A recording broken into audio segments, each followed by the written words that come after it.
Enti shtetëror i revizionit paralajmëron për paqëndrueshmëri të sistemit pensional për shkak se po rritet numri i pensionistëve, ndërsa po bie fluksi i kontributeve në fondin pensional.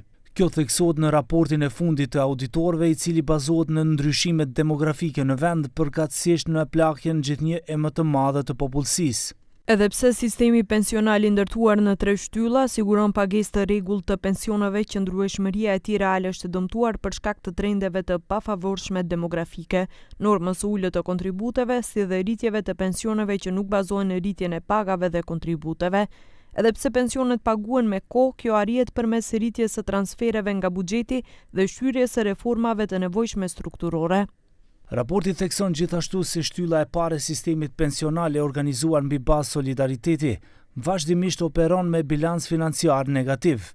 Shpenzimet për pensionet të i kalojnë të ardhurat nga kontributet, ndërsa hendeku në fondin pensional mbulohet me transferim të mjeteve nga buxheti, që arrin edhe mbi 690 milion euro.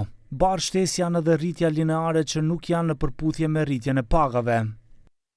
Gjatë viteve 2024 dhe 2025, niveli i pensioneve është rritur disa herë në mënyrë lineare, gjë që nuk është shoqëruar me rritje të pagave të siguruarve dhe as me rritje të numrit të kontribuesve.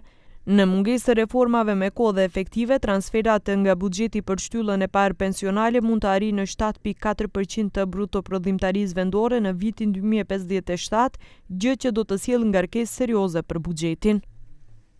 Sipas projeksioneve demografike, në 30 vitet e ardhshme pritet që pjesëmarrja e personave mbi 65 vjeç të rritet në 34%, ndërsa popullsia në moshë pune do të zvoglohet për pothuajse gjysmë milioni persona, gjë që do të rrisë edhe më shumë presionet mbi financat publike.